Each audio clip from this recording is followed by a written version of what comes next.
वंदे मातरम, वंदे भारतम, वंदे अखिल विश्वम। आज आपसे मुझे कुछ बात करनी थी और वो बात ये है कि राम मंदिर का उद्घाटन होने जा रहा है। प्राण प्रतिष्ठा का कार्यक्रम आयोजित हो रहा है और उसमें देश के सभी लोगों को यथासंभव आमंत्रण दिया गया है और आमंत्रण देने की आवश्यकता भी नहीं है। प्रधानमंत्री जी घोषणा कर चुके हैं कि भाई सब लोग अपने घर में रहें, वहीं दीपावली मनाएं, वहीं हर्षोल्लास व्यक्त करें, इस समारोह के भागी बने और अपने अपने गांव में अपने अपने घर के निकट किसी भी देव स्थान को स्वच्छ रखें, वहाँ पर सफाई करें, उसकी पवित्रता में वृद्धि करें और इस प्रकार से आप अपने घर में रहकर, अपने स्थान में रहकर इस महापर्व का, इस महाआयोजन का, इस महोत्सव का, इस प्राण प्रतिष्ठा के आयोजन का आनंद ले सकते हैं, भाग ले सकते हैं, मानसिक रूप से, शारीरिक रूप से, क्योंकि अभी यहाँ पर बहुत भीड़ आने वाली है। जितने लोग आमंत्रित हैं वो लोग आएं और वो लोग यहाँ अवश्य आएं और लोग उसके उपरांत पूरा जीवन आना ही है। वो इसीलिए बनाया ही जा रहा है कि देश और विदेश के सारे श्री राम भक्त लोग यहाँ पर आएं और उस अपने परंपरागत ऐतिहासिक गौरव का अनुभव कर सकें और अपने उस महान सांस्कृतिक धरोहर का प्रत्यक्षावलोकन कर सकें और आनंद की अनुभूति कर सकें। परंतु वहीं हम देखते हैं कि किस प्रकार से लोग विरोध कर रहे हैं। वही लोग जो मंदिर के बनने का भी विरोध कर रहे थे और ऐसे ही विरोध नहीं कर रहे थे, न्यायालय से लेकर, सड़क से लेकर संसद तक, न्यायालय से लेकर न्याय पंचायत तक ये विरोध करते रहे हैं और इस समय राम मंदिर के इस महाआयोजन का बहिष्कार भी कर रहे हैं। एक छोटा सा बच्चा, एक मूढ़ मति, एक मंद बुद्धि व्यक्ति के मन में भी यह प्रश्न उठता है कि ऐसा क्यों? कोई भी व्यक्ति यदि अपने गांव में रहता है, गांव के किसी समारोह का कोई विरोध करता है, कोई उसका बहिष्कार करता है? नहीं करता। और इसके बाद भी यहाँ पर विरोध हो रहा है, प्रचंड विरोध हो रहा है। भांति भांति के तर्क दिए जा रहे हैं, भांति भांति के कुतर्क किए जा रहे हैं और उन कुतर्कों के आधार पर न जाने की अपनी वचनबद्धता के प्रति लोग समर्पित दिख रहे हैं। फिर वही प्रश्न, ऐसा क्यों? ये अचानक नहीं हुआ सज्जनों, महानुभावों, महाशयों। इसकी एक लंबी परंपरा है, एक श्रृंखलाबद्ध अभियान है। राम के अस्तित्व को काल्पनिक कहना, रामायण को काल्पनिक कहना, राम कथा को मिथ्या कहना, ये सब चला आ रहा है और ये सब होता आ रहा है। परंतु इसके पीछे जो कारण है अभी आप राम मंदिर का विरोध देख रहे हैं। अभी कुछ दिन पूर्व नई संसद भवन के निर्माण का भी विरोध आपने देखा, और उसके उपरांत संसद भवन के उद्घाटन का भी बहिष्कार करते हुए आप सबने देखा। दुर्भाग्यजनक है। और यह कृत्य जो लोग कर रहे हैं, यह अनुचित है, और यदि मैं कहूं कि दंडनीय है तो अनुपयुक्त नहीं होगा। सज्जनों,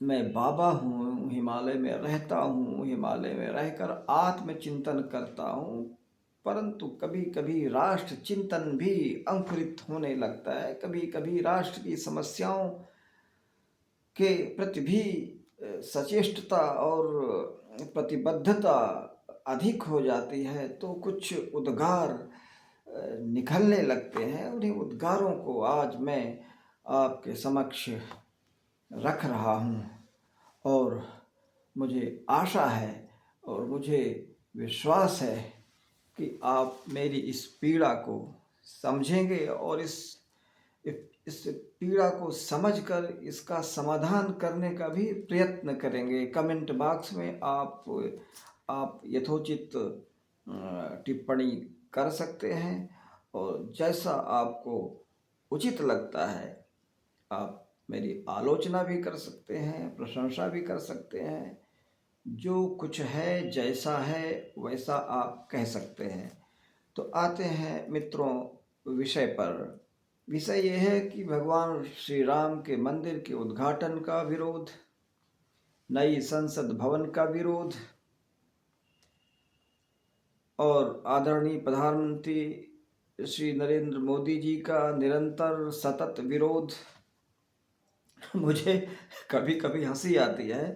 अपने जीवन काल में पंडित जवाहरलाल नेहरू को जितनी प्रशंसा, जितनी स्तुति, जितना मान, जितना सम्मान उनके जीवन काल में उनको मिला, मोदी जी को उनके जीवन काल में सम्मान तो मिल ही रहा है, आदर हो रहा है। वो राष्ट्र के सम्मान के लिए वो क्या नहीं कर रहे। परंतु मोदी जी स्वयं, एक बार मैं सुन रहा था, कहीं कह रहे थे कि मैं विश्व का सबसे अधिक गाली खाने वाला प्रधानमंत्री हूँ। जितनी गालियाँ रात दिन में खाता हूँ, इतना विश्व में आज तक किसी नेता को नहीं मिली होंगी, और मुझे नहीं लगता कि भविष्य में भी कभी किसी को इतनी गालियाँ खानी पड़ेंगी, इतने अपमानजनक शब्दों का सामना करना पड़ेगा। इतनी ईर्ष्या, इतनी चिढ़, इतनी कुढ़न, इतनी असूया, इतना वैर, इतनी शत्रुता, इतनी जलन पहली बार मैंने लोगों में मोदी जी के प्रति देखा। परंतु ये वही लोग हैं जो न केवल राष्ट्रद्रोही हैं, ये मानवता के भी द्रोही हैं, और पंथ निरपेक्ष भारत के शत्रु हैं। ध्यान रखिए मैं क्या कह रहा हूं। पंथ निरपेक्ष भारत ही नहीं, पंथ निरपेक्ष विश्व के शत्रु हैं, और इनको इस शत्रुता का दंड मिलना चाहिए। मित्रों, ये विरोध क्यों कर रहे हैं? इस विरोध की एक लंबी परंपरा है। मैं आपको बता दूं कि 1916 दिसंबर में लखनऊ में जो पैक्ट हुआ,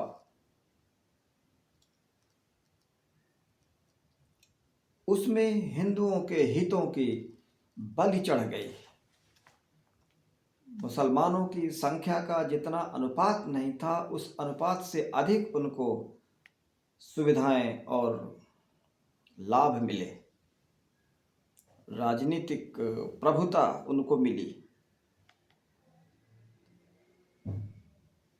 1916 से ही नहीं मित्रों, ये बहुत पहले से 712 से 1192 पृथ्वीराज चौहान की हत्या तक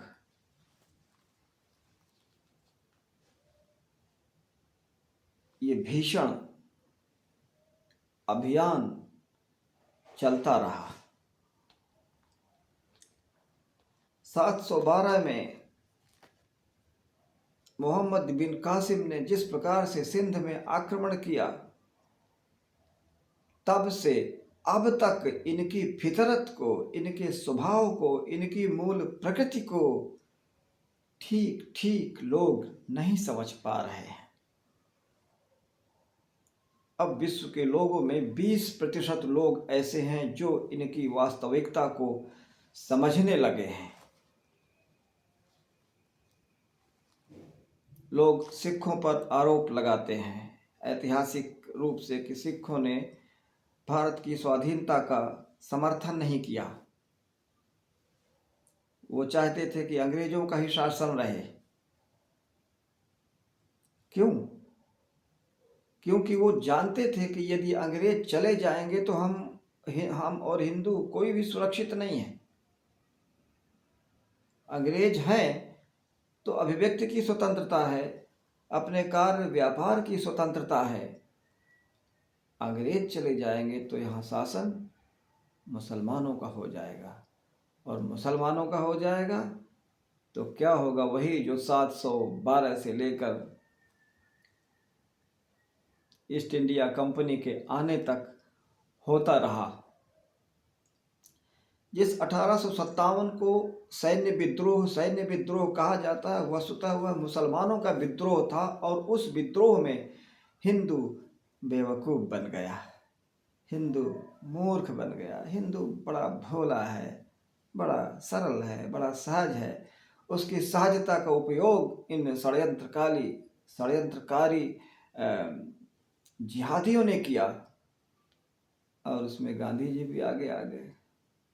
गांधी जी तो महान भोले थे, वो भी आगे आ गए। उन्होंने खिलाफत आंदोलन का नेतृत्व किया।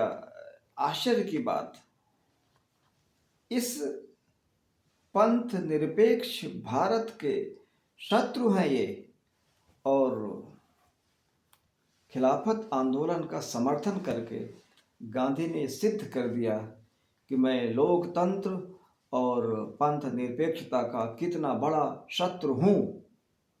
ये बात कोई खुल कर के नहीं कह रहा, और न कोई कहता है, पर ये बात हम सब लोगों को जानना चाहिए। खिलाफत आंदोलन क्या था? खिलाफत आंदोलन एक ऐसा आंदोलन था कि कमाल पाशा जो तुर्की में लोकतंत्र की स्थापना कर रहे थे, और उस अभियान में, उस आंदोलन में,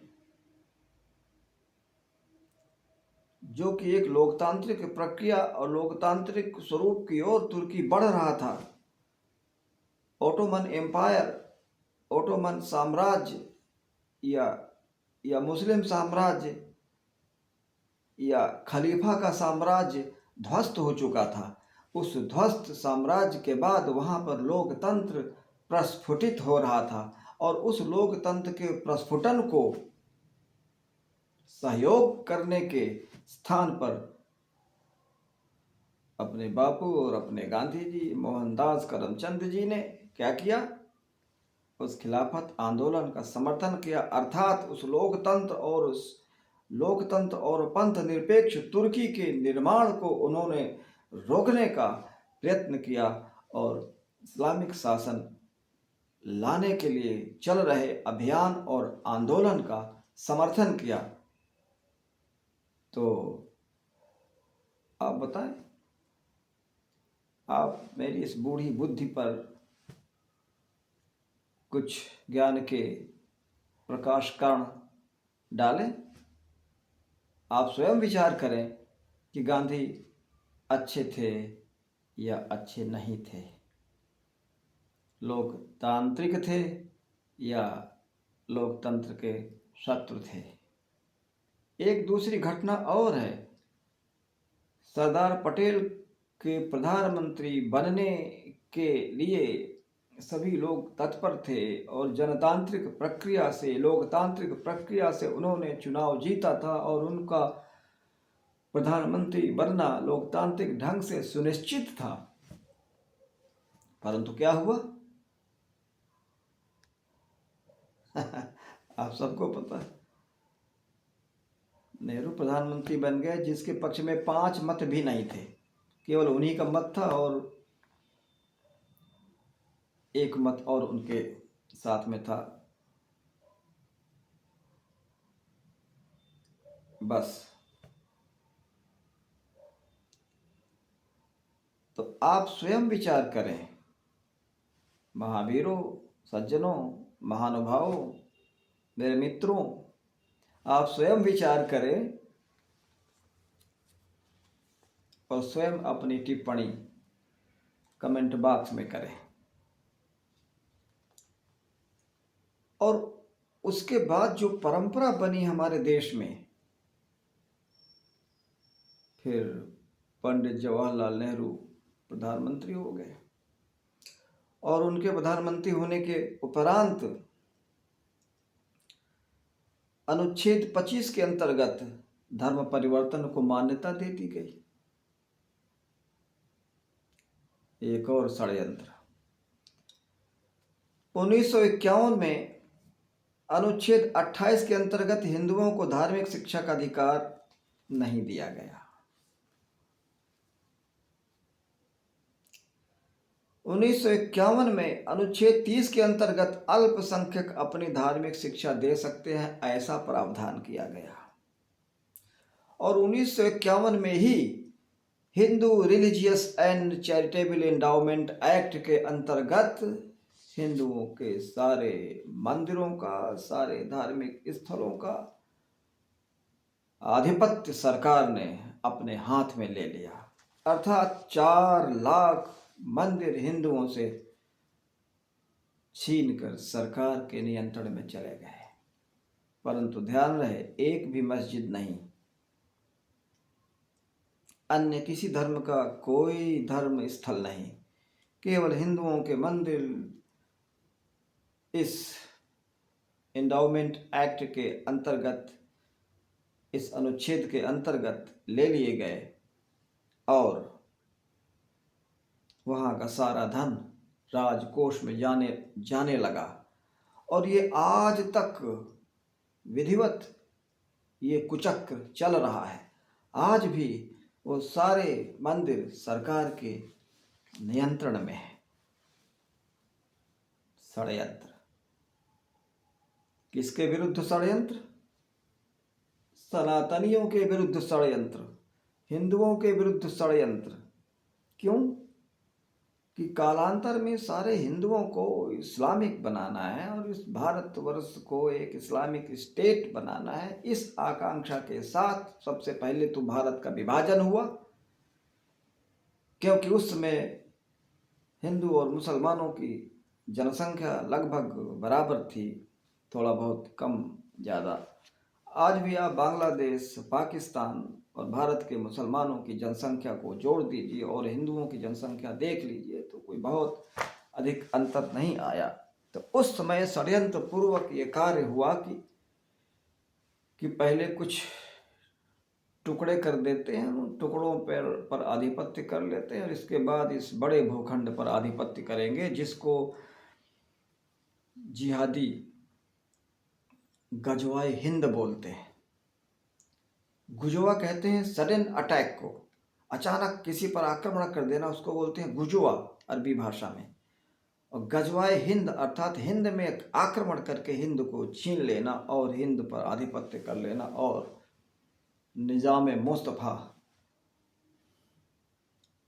को लागू करना, ये उनका परम लक्ष्य है।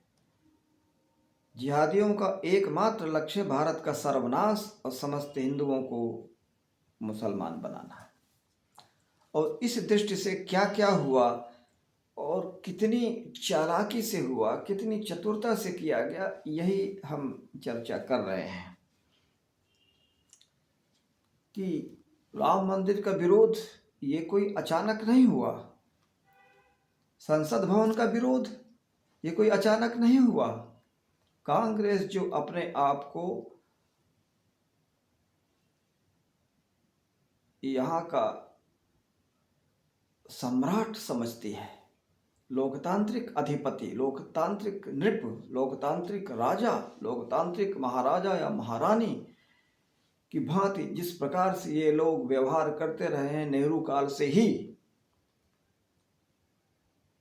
नेहरू ने सोमनाथ मंदिर का विरोध किया, वो तो डॉक्टर राजेंद्र प्रसाद और पटेल जी की कृपा थी कि वो उनकी सेवा थी, उनकी उदारता थी, उनकी दृढ़ता थी कि सोमनाथ मंदिर बन गया था। परंतु पंडित नेहरू ने विरोध किया था। और पंडित नेहरू के बारे में, उनकी मानसिकता के बारे में वो स्वयं कहते हैं कि I am Christian by education and Muslim by culture and I am born Hindu as an accident. तो ये जो व्यक्ति स्वयं कह रहा है तो इसमें तो कोई संशय अब रहा नहीं, स्पष्ट हो गया कि वो जिसको वो कहते हैं कि I M Muslim by culture, तो आप उनके जीवन को देखिए, उनका पूरा जीवन मुस्लिम कल्चर को प्रोत्साहित और क्या कहते हैं रक्षित, अधिरक्षित करने में ही लगा हुआ है। और अकेले वही नहीं, उनके समस्त उत्तराधिकारी भी लगभग वही सब करते आए हैं। और देखिए 1976 में सेकुलर शब्द जो संविधान में था भी नहीं, 1976 में सेकुलर शब्द डाल दिया, जबकि संविधान निर्माताओं को पता था कि हिंदू स्वभाव से ही सेकुलर है, उसको सेकुलर कहने की, सेकुलर करने की कोई आवश्यकता नहीं है, परंतु फिर भी किया गया। 1956 में हिंदू कोड बिल बनाया गया, पर मुस्लिम लॉ बोर्ड नहीं बनाया गया। होना यह चाहिए था कि आज भी यूसीसी लागू नहीं हो पाया, अब तक यूसीसी लागू करने के बजाय हिंदू कोड बिल बना के रफा दफा किया, और ताकि मुस्लिम हितों की रक्षा की जा सके और गजवा हिंद का मार्ग प्रशस्त किया जा सके। और भोले भाले हिंदू जनता आज तक नहीं जानती कि उसके विरुद्ध क्या क्या षड्यंत्र हो चुके हैं। 14 के पहले तक तो वो थोड़ी थोड़ी भनक लगने लगी थी। और बहुत बहुत धन्यवाद इस सोशल मीडिया को, बहुत बहुत धन्यवाद अंबानी जी को कि उन्होंने ये जियो जब एक दिन में 1 GB 1.5 GB देना शुरू किया, वो भी फ्री में, उसके बाद ही सोशल मीडिया में रेवोल्यूशन हुआ। सोशल मीडिया में जो क्रांति हुई, उसी क्रांति के फलस्वरूप जन जन तक उन विचारों, उन बातों की पहुंच हुई जो बातें बहुत गोपनीय और लगभग छिपी और गुप्त रहा करती थी। इतना ही नहीं हुआ, पूजा स्थल कानून के अंतर्गत हिंदू अपने मंदिरों को पाने का वैधानिक अधिकार नहीं पा सकते। 1991 में ये वर्शिप एक्ट जो बनाया उसके अंतर्गत, और 1952 में अल्पसंख्यक आयोग बना दिया इन्होंने। 1995 में वक्फ बोर्ड बना दिया। रेलवे और रक्षा के बाद वक्फ बोर्ड की जमीनें सबसे अधिक हैं। बड़ा विचित्र कानून है। आप सब लोग अश्विनी उपाध्याय को सुनते ही होंगे और सब समझते ही होंगे। राम सेतु को इन्होंने एफिडेविट दे के, हलफनामा दे करके ये कहा कि राम का कोई अस्तित्व नहीं है, ये काल्पनिक बात है। और 2009 में तो हिंदुओं को आतंकवादी घोषित करने का इतना बड़ा षड्यंत्र किया कि मुंबई में जो ये आतंकवादी हमला हुआ था, आतंकवादी आक्रमण हुआ था, उस आक्रमण में कसाब जीवित पकड़ लिया गया, नहीं तो और साध्वी प्रज्ञा के साथ क्या हुआ आप सबको पता है कि किसी भी रूप से कोई भी ये कह दे कि हाँ हमको आरएसएस ने कहा था ऐसा करने के लिए, तो बस आरएसएस के सारे नेता, बीजेपी के सारे नेता जेल के अंदर होते और 1909 का चुनाव जीतने के लिए ये कुचक्र इन लोगों ने चला। और इतना नहीं, 2014 में जब इनको भनक लग गई कि शायद हम लोग जीत नहीं पाएंगे, तो दिल्ली की बहुत ही प्राइम प्लेसेस और बड़े बड़े स्थानों को इन्होंने वक्फ बोर्ड को दे दिया, दान कर दिया। इन सब बातों से आपको क्या लगता है कि कांग्रेस कोई राष्ट्रभक्त दल है? मुझे 25-30 साल से ये बात ज्ञात थी कि ये लोग राष्ट्रद्रोही हैं।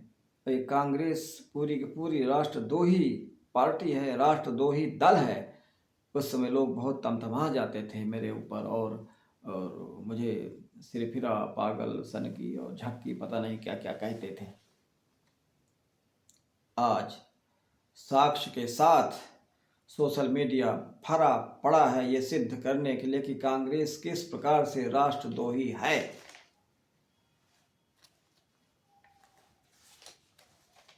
अब इतना ही नहीं सज्जनों, ये तो संक्षेप पे मैंने इतिहास बताया आपको कि कांग्रेस राष्ट्रद्रोही क्यों है। क्योंकि कांग्रेस इसको एक इस्लामिक राष्ट्र बनाना चाहती रही है। ये उसका छद्म क्या कहते हैं, एजेंडा, छद्म एजेंडा रहा है, ये छद्म लक्ष्य रहा है और उस लक्ष्य की पूर्ति में वो निरंतर लगी रही है। वो बात अलग है कि भारत का विभाजन हो गया, पूर्ण रूप से भारत अभी इस्लामिक नहीं बन पाया, लेकिन जिस प्रकार से जनसंख्या जिहाद चल रहा है उसके आधार पर 2075 तक ये इस्लामिक राष्ट्र बन सकता है यदि सब ऐसे ही चलता रहा। हम लोग यूट्यूब में चर्चा करते रहे, सोशल मीडिया में करते रहे, और इनको जब तक सेकुलर नहीं किया जा सकता, इनको सेकुलराइज नहीं किया जाता, डेमोक्रेटाइज नहीं किया जा सकता, इनको सनातनी नहीं किया जा सकता, इनकी घर वापसी नहीं हो सकती है, इनके दिमाग में जिहाद का कीड़ा, गजवा हिंद का कचरा जब तक नहीं निकाला जाता, तो मैं ये कह सकता हूँ कि चाहे मोदी जी प्रधानमंत्री हों, चाहे 1000 मोदी आ जाएं, कुछ नहीं होने वाला है। एज ए मुस्लिम यदि ये जीवित हैं, इनकी विचारधारा परिवर्तित नहीं होती, इनके दिमाग से, इन मदरसों में जो इनके दिमाग में कचरा भरा जाता है कि काफिर वाजिबे कत्ल है और रेप करना शबाब का काम है, हिंदुओं का सर कलम करना शबाब का काम है, ये जब मदरसों में जो ये फौज तैयार हो रही है, नर्सरी तैयार हो रही है, और एक व्यक्ति के 10-10 बच्चे हैं और हमारे दो वाले क्या करेंगे। सैयद रिजवान का वीडियो एक बार मैं देख रहा था, वो कह रहे थे तो 2075 तक वर्चस्व इन लोगों का स्थापित हो जाएगा। कभी कभी तो मुझे सैयद रिजवान की बातों में भी बड़ा छद्म लगता है। ऐसा लगता है कि ये व्यक्ति मुसलमानों को किसी प्रकार बचाए रखना चाहता है और उस स्थिति तक प्रतीक्षा करने के लिए कह रहा है कि बस किसी तरह से रुक जाओ, भी जनसंख्या बढ़ाते रहो अपनी, और 2075 तक सब कुछ तुम्हारा होगा, इसके बाद जो कुछ तुम्हें करना हो करो, तब तक थोड़ा ऐसी बात करो ताकि उसके पहले कुछ तुम लोग खेल खराब न कर दो ये गजवा हिंद का। हो सकता है मैं गलत हूँ, परंतु ऐसा मुझे लगता है। कई वीडियो मैंने उनके देखे तो उनके अंदर जो कुछ छिपा हुआ है वो भी कभी कभी उभर के सामने आ जाता है। बातें तो बड़ी बड़ी करते हैं, वकील हूँ, राष्ट्रभक्त हूँ, भारत स्वाभिमान इत्यादि, अच्छे आदमी हैं, अच्छा काम कर रहे हैं, लेकिन जो दिखता है वो यदि वो वही है तो अच्छी बात है। और नहीं तो फिर 2075 तक सीधे सीधे सांख्यिकी है, सीधे सीधे गणित है, जनसंख्या का उसका गुणा भाग करके निष्कर्ष निकाला जा सकता है कि कब तक ये संभव हो जाएगा। अब ये जो चिंता मेरी है, इस समय जो मैंने अपनी चिंता व्यक्त की, ये चिंता आज से बहुत लगभग 108 साल पहले 1914 में UN मुखर्जी ने एक पुस्तक लिखी थी, हिंदू एक मरती हुई नस्ल। तो ये किताब पढ़ करके, ये पुस्तक पढ़ करके बहुत लोगों के कान खड़े हुए, और जिनके कान खड़े हुए उन्हीं में से एक व्यक्ति थे पंडित मदन मोहन मालवीय। उन्होंने हिंदू महासभा का गठन किया 1915 में, और इसी क्रम में आगे बढ़ते हुए 10 साल बाद RSS का जन्म होता है, और उसी साल कानपुर में कम्युनिस्ट पार्टी का भी जन्म होता है।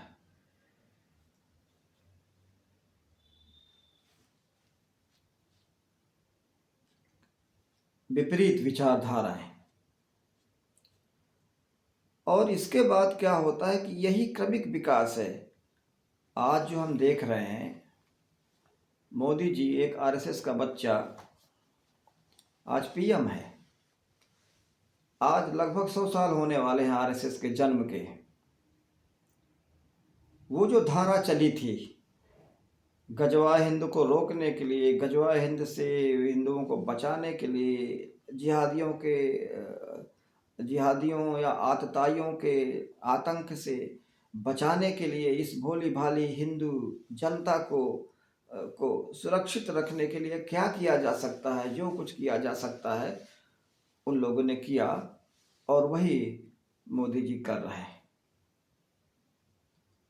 तो जो पहले प्रश्न उठा था कि क्यों कर रहे हैं ये लोग विरोध, है ये विरोध इसलिए कर रहे हैं कि अब इनको पता चल गया कि हिंदू जग गया है। चुपके चुपके इस्लामीकरण करने की जो प्रक्रिया चल रही थी, किसी को पता नहीं क्या कानून बन गए, क्या षड्यंत्र हो रहा है राष्ट्र के साथ, किसी को कुछ पता नहीं। छद्म पूर्वक अपने आप को अच्छा महान दिखाते हुए जिस प्रकार से सत्तारूढ़ होते रहे और राष्ट्रघात करते रहे, अब जनता जग चुकी है, हिंदू सनातनी जनता जग चुकी है। सोशल मीडिया के माध्यम से लोग जागृत हैं, और ये जागरण काल है, और उसी जागरण का परिणाम है कि 2 सीटें पाने वाली बीजेपी आज 400 सीटों के पार जाने वाली है। राम मंदिर बन चुका है, उसका उद्घाटन होने वाला है। विरोध करने वाले विरोध कर रहे हैं, और वो विरोध करते रहेंगे, क्योंकि उनकी आकांक्षाओं, उनके मंसूबों पर सीधे सीधे पानी फिर रहा है।